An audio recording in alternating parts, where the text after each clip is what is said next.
അടുത്തത് നമ്മുടെ വൈദ്യുത താപനോപകരണങ്ങൾ ഓർമ്മയുണ്ടല്ലോ. എന്താണ്?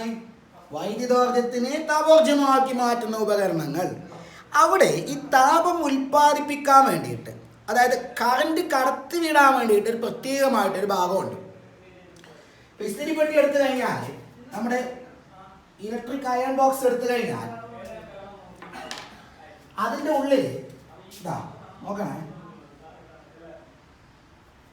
ഇസ്തിരിപ്പെട്ടിയുടെ ഉൾഭാഗമാണെന്ന് വിചാരിക്കുക. അതിൻ്റെ ഉള്ളിൽ ഒരു കറണ്ട് കടന്നു പോകാൻ വേണ്ടിയിട്ട്, അതുവഴി ചൂടാകാൻ വേണ്ടിയിട്ട്, താപം ഉൽപ്പാദിപ്പിക്കാൻ വേണ്ടിയിട്ട് ഒരു പ്രത്യേക ഭാഗമുണ്ട്.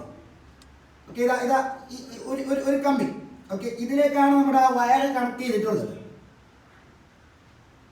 ഈ ഭാഗത്തിലേക്കാണ് നമ്മുടെ എന്താ പറയുക കണക്റ്റിംഗ് വയർ കണക്ട് ചെയ്തിട്ടുള്ളത്.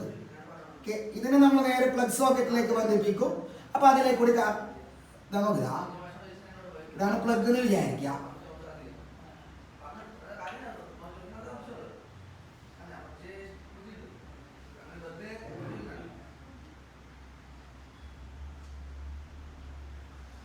മൂന്ന് പിന്നിലുള്ള പ്ലഗാണ് ഉപയോഗിക്കുന്നത്. ഇപ്പൊ തൽക്കാലം ഒരു മനസ്സിലാവാൻ വേണ്ടിയിട്ട് പറയാണ്. ഈ വയർ ഇങ്ങനെ നമ്മളിതിനെ സ്വിച്ച് ബോർഡിൽ കണക്ട് ചെയ്യുന്നു, സ്വിച്ച് ഓൺ ആകും. അപ്പോൾ ഒരു പിന്നിലെ കൂടി ഇങ്ങനെ കറണ്ട് വരും. എന്നിട്ട് ഈ ഭാഗത്തിലേക്ക് കറണ്ട് എത്തും. ഇതിൻ്റെ ഉള്ളിലുള്ള ആ പ്രത്യേക കമ്പി, അതിലേക്ക് കറണ്ട് എത്തും. അങ്ങനെ കറണ്ട് ഇതിലേക്ക് കൂടി കയറി ഇറങ്ങിയിട്ട് ഇങ്ങനെ വന്ന് ഇതിലേക്ക് കൂടി ഇങ്ങനെ പോകും. അപ്പൊ ഇതിനെ കൂടി തുടർച്ചയായി കറണ്ട് ഒഴുകുന്നതിന്റെ ഫലമായിട്ട് ഈ ഭാഗം ചൂടാകും. അതിൽ നിന്ന് നമുക്ക് താപോർജ്ജം കിട്ടും. അപ്പൊ ഏത് താപനോപകരണമാണെങ്കിലും അതിൽ കറണ്ട് പോകാനും അതുവഴി ചൂടാകാനും അതുവഴി താപോർജ്ജം പ്രദാനം ചെയ്യാനും വേണ്ടിയിട്ടൊരു ഭാഗമുണ്ട്. ആ ഭാഗത്തിന്റെ പേരാണ് ഹീറ്റിംഗ് കോയിൽ. ഇതാണ് ഹീറ്റിംഗ് കോയിൽ. നമ്മുടെ നെക്സ്റ്റ് ഇന്നത്തെ ഈ രണ്ടാമത്തെ സെക്ഷനിലെ സംസാര വിഷയം ഹീറ്റിംഗ് കോയിലാണ്. Heating coil. ഓക്കെ, എന്താണ് ഹീറ്റിംഗ് കോയിൽ? എന്താണ്? താപനോപകരണങ്ങളിൽ വൈദ്യുതി താപോർജ്ജം ഉൽപ്പാദിപ്പിക്കുന്ന ഭാഗം. താപനോപകരണങ്ങളിൽ താപോർജ്ജം ഉൽപ്പാദിപ്പിക്കുന്ന ഭാഗം.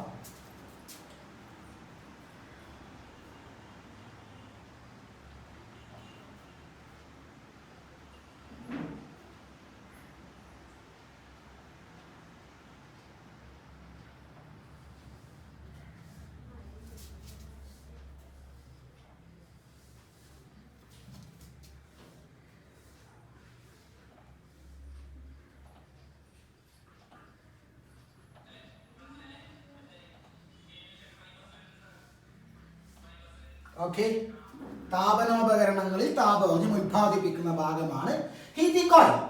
അപ്പൊ ഈ ഹീറ്റിംഗ് കോയിൽ ഏത് കമ്പി കൊണ്ടും ഉണ്ടാക്കാൻ പറ്റില്ല. ഒരു പ്രത്യേകമാക്കപ്പെട്ട ചാലകം ഉപയോഗിച്ചിട്ടാണ് ഈ ഹീറ്റിംഗ് കോയിൽ ഉണ്ടാക്കിയിട്ടുള്ളത്.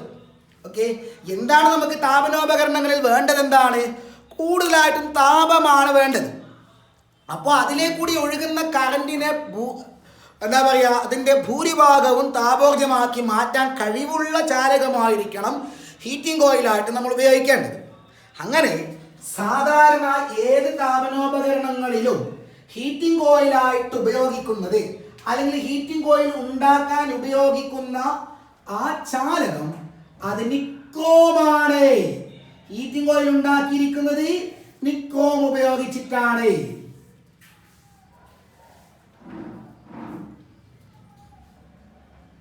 അരെ നിക്കോം ഒരു സാധാരണ അല്ലെങ്കിൽ ഒരു സിംഗിൾ ആയിട്ടുള്ള ഒറ്റ ചാലകമല്ല. അതൊരു ലോഹസങ്കരമാണ്. ഒറ്റ ലോഹമല്ല, അതൊരു ലോഹസങ്കരമാണ്. ഒന്നിൽ കൂടുതൽ ലോഹങ്ങൾ ചേർന്നിട്ടുള്ള ലോഹസങ്കരമാണ് നിക്കോം. അതിൽ ആരെങ്കിലും ഉണ്ടെന്ന് മനസ്സിലാക്കാൻ പ്രയാസമില്ല. നിക്കോമേ എഴുതി നോക്ക്. NiCHROME. നിക്കോമിലുള്ള ഘടകലോഹങ്ങൾ നിക്കൽ ക്രോമിയം. അതിനൊരു ഉറപ്പ് കിട്ടാൻ വേണ്ടിയിട്ട് ഇരുമ്പ് കൂടി ഉണ്ടാവും, Fe. നിക്കോമിലെ ഘടകലോഹങ്ങൾ nickel nickel, chromium and iron. ഈ മൂന്നെണ്ണമാണ് നിക്കോമിലെ ഘടകലോഹങ്ങൾ. ഓക്കെ അല്ലേ? അപ്പൊ താപനോപകരണങ്ങളിൽ താപോർജ്ജം ഉൽപ്പാദിപ്പിക്കാൻ വേണ്ടിയിട്ട് ഒരു പ്രത്യേകമായ ഭാഗമുണ്ട്. അതാണ് ഹീറ്റിംഗ് കോയിൽ. ഹീറ്റിംഗ് കോയിൽ ഉണ്ടാക്കാൻ ഉപയോഗിക്കുന്ന വസ്തു ആരാണ്? അത് നിക്രോമാണ്. നിക്രോമിലെ ഘടകലോഹങ്ങൾ ആരൊക്കെയാണ്? Nickel, chromium and iron. അപ്പൊ സ്വാഭാവികമായിട്ടും ഒരു ക്വസ്റ്റ്യൻ വരും. എന്തെന്നറിയോ? അതെന്തിനെ നിക്രോം തന്നെ ഉപയോഗിക്കുന്നത്? ഹീറ്റിംഗ് കോയിൽ ഉണ്ടാക്കാൻ നിക്രോം തന്നെ ഉപയോഗിക്കേണ്ട കാരണം എന്താ? എന്തെങ്കിലും പ്രത്യേകത ഇല്ലാതെ ഉപയോഗിക്കില്ലല്ലോ. അപ്പൊ എന്തൊക്കെ ഗുണഗണങ്ങളാണ്, എന്തൊക്കെ പത്തരമാറ്റ് ഗുണങ്ങളാണ് മിസ്റ്റർ നിക്രോമിനുള്ളത്? ഹീറ്റിംഗ് കോയിലായിട്ട് ഉപയോഗിക്കാൻ തക്കവണ്ണം എന്തൊക്കെ ഗുണവിശേഷങ്ങളാണ് മിസ്റ്റർ നിക്രോമിനുള്ളത് എന്ന് നമുക്ക് നോക്കാം. അപ്പൊ പരീക്ഷയ്ക്ക് ചോദിക്കുന്ന ഇമ്പോർട്ടന്റ് ആയിട്ടുള്ള ക്വസ്റ്റ്യൻ ആണ് നിക്രോമിനെ ഹീറ്റിംഗ് കോയിലായിട്ട് ഉപയോഗിക്കാനുള്ള കാരണങ്ങൾ. പറയട്ടെ. അപ്പൊ ഉപയോഗിക്കാനുള്ള കാരണങ്ങൾ വളരെ ഇമ്പോർട്ടന്റ് ആണ്. ഒരു 4-5 പോയിന്റ്.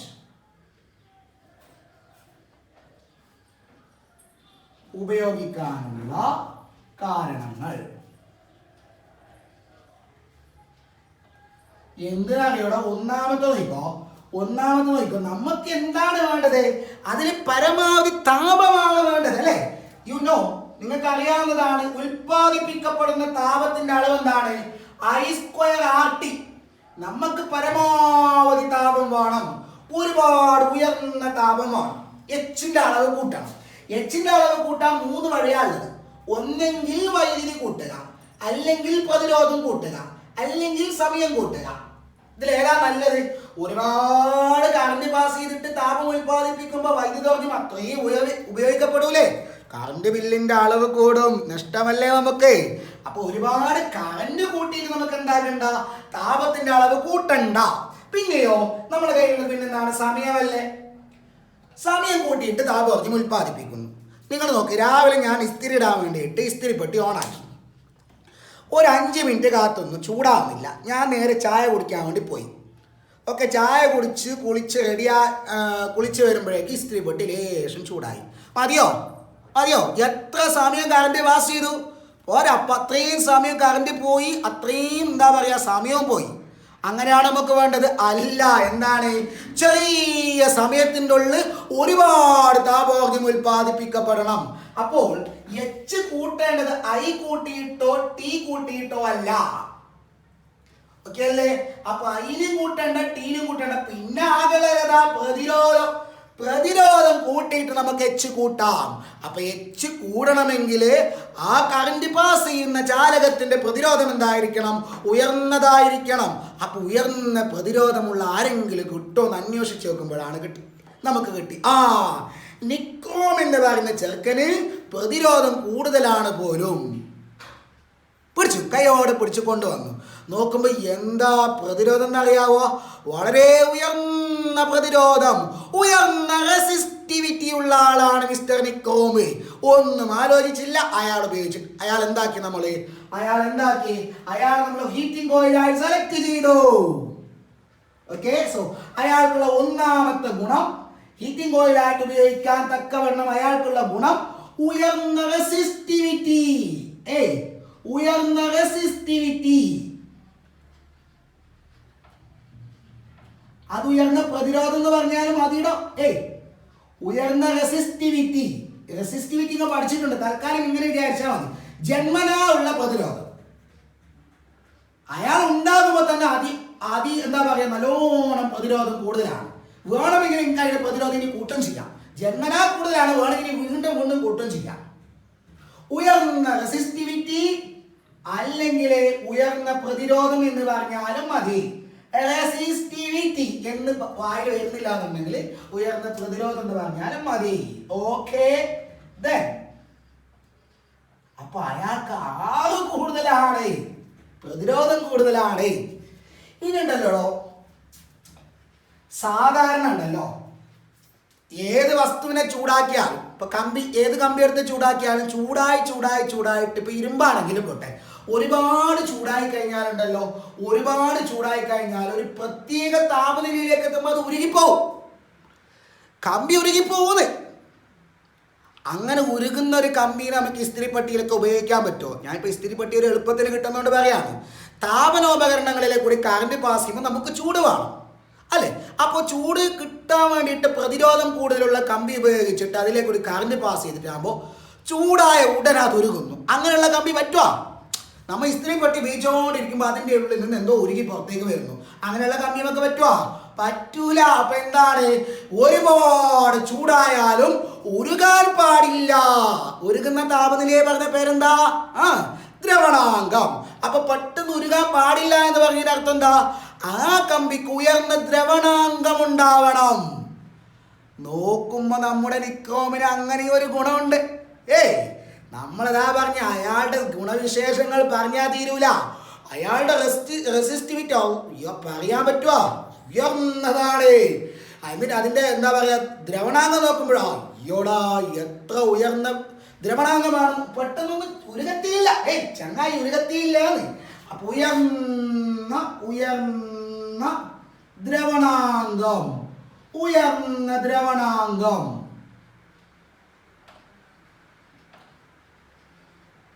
എത്ര ചൂടായാലും ചങ്ങായി കട്ടക്ക് നിൽക്കും, ഞാൻ ഉരുകത്തില്ല. ഉയർന്ന പ്രതിരോധമുള്ളതുകൊണ്ട് കട്ടക്ക് നിൽക്കും. ഓക്കെ, അടുത്തത് ഇനി ഉണ്ടല്ലോ, നമ്മളിപ്പോൾ സാധാരണ രീതിയിൽ ഒരു കമ്പിനെ ചൂടാക്കിയാൽ, ഒരു കോപ്പർ കമ്പി എടുത്തു, ഇത് ഒരു ചെറിയ നീളമുള്ള കോപ്പർ കമ്പി എടുത്തു, ഞാൻ എന്നെ ചൂടാക്കി, അതിൻ്റെ താഴെ മെഴുകുതിരി വെച്ചിട്ട് ചൂടാക്കും. ചൂടാക്കിയിട്ട് കുറച്ച്, നിങ്ങൾ ചൂടാക്കുന്നതിന് മുമ്പ് ഇതിൻ്റെ നീളം അളക്കുക, ചൂടാക്കി കഴിഞ്ഞ ശേഷം നീളം അളക്കുക. നോക്കുമ്പോൾ ആ കമ്പി കുറച്ച് വലുതായിട്ടുണ്ടാവും. കമ്പി കുറച്ച് വലുതായിട്ടുണ്ടാവും. ഇത് ഏത് കമ്പിക്കും ഉണ്ട്. ചിലത് പെട്ടെന്ന് ചൂടാക്കുന്ന സമയത്ത് നല്ലോണം നീളം വെക്കും, നീളം കൂടും, അതിൻ്റെ ലെങ്ത്തിൽ കാര്യമായ വ്യത്യാസമുണ്ട്. ചിലത് കുറച്ച്. അത് മിക്കവാറും ചാലകങ്ങൾക്കുള്ളൊരു ഗുണമാണ്. എന്തെന്ന്? ചൂടാകുമ്പോൾ നീളത്തിൽ വ്യത്യാസം വരും, നീളം കൂടും.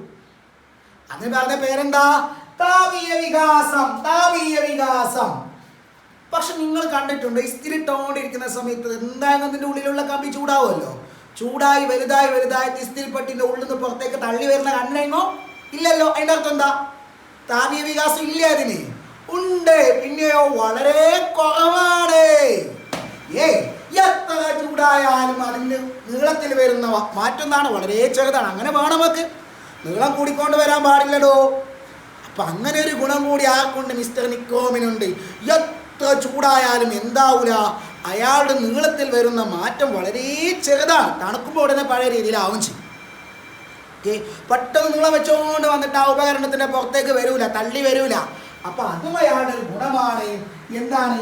താപീയ വികാസം ചെറുതാണ്, താഴ്ന്ന താപീയ വികാസം. ഓക്കെ, താഴ്ന്ന താപീയ വികാസം.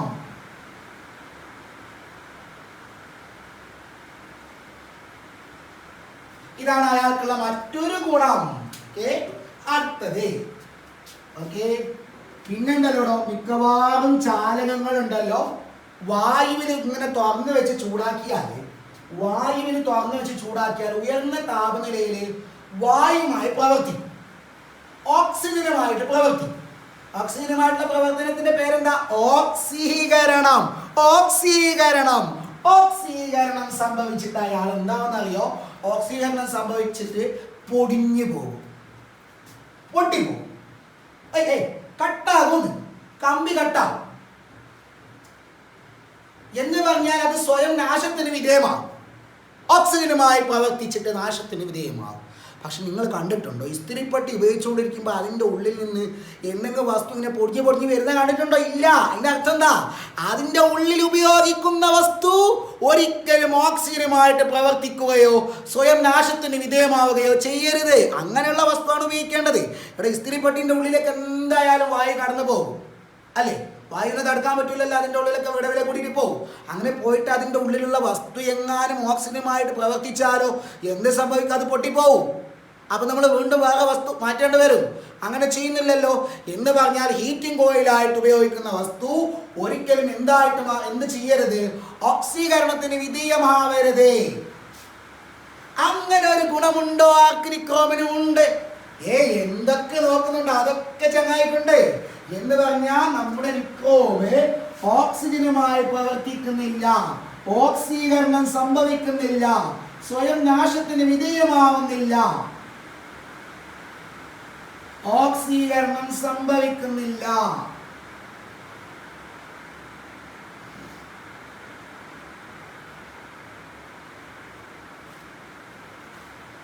ഒന്നുകൂടി ഉണ്ട്. നമ്മളിപ്പോ സാധാരണ ഇസ്തിരി ഇട്ടോണ്ടിരിക്കുമ്പോ കറണ്ട് പോയാൽ ആ ഇസ്തിരി പട്ടി പെട്ടെന്ന് തണുത്തു പോവുക ഇല്ലല്ലോ, അതിൽ വീണ്ടും ചൂട് ബാക്കി ഉണ്ടാവൂലേ? എന്ന് പറഞ്ഞാൽ എന്താ, ചൂടായി കഴിഞ്ഞാൽ ആ ചുട്ടുപഴുത്ത അവസ്ഥയിൽ ഒരുപാട് നേരം നിലനിൽക്കാനുള്ള കഴിവ് കൂടി അതിൻ്റെ ഉള്ളിൽ ഉപയോഗിക്കുന്ന ഹീറ്റിംഗ് കോയിൽ ഉണ്ടാവും. ആ കിട്ടിയ താപത്തിനെ പെട്ടെന്ന് കളയാൻ പാടില്ല. ഓക്കെ, എന്ന് പറഞ്ഞാൽ ചുട്ടുപഴുത്ത അവസ്ഥയിൽ ഒരുപാട് നേരം നിലനിൽക്കാനുള്ള കഴിവ് വേണം. ആ കഴിവ് മിസ്റ്റർ നിക്കോമിൽ ഉണ്ട്. ഓക്കെ, എന്നാണ് ചുട്ടുപഴുത്ത അവസ്ഥയിൽ നിലനിൽക്കാനുള്ള കഴിവ്.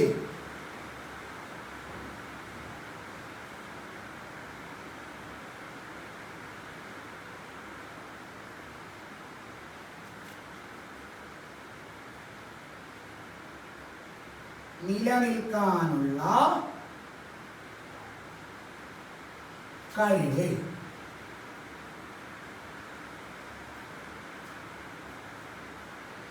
ഇത്രയും ഗുണഗണങ്ങളാണ് മിസ്റ്റർ നിക്കോമിനെ നമ്മൾ ഹീറ്റിംഗ് ഓയിലായിട്ട് ഉപയോഗിക്കാനുള്ള കാരണങ്ങൾ. ഓക്കെ, അപ്പൊ എന്താണ്? ഉയർന്ന റെസിസ്റ്റിവിറ്റി, ഉയർന്ന ദ്രവണാംഗം, താഴ്ന്ന താപീയ വികാസം, ഓക്സീകരണത്തിന് വിധേയമാവുന്നില്ല, അതേപോലെ ചുട്ടുപഴുത്ത അവസ്ഥയിൽ ഒരുപാട് നേരം നിലനിൽക്കാനുള്ള കഴിവും മിസ്റ്റർ നിക്കോമിനുണ്ട്.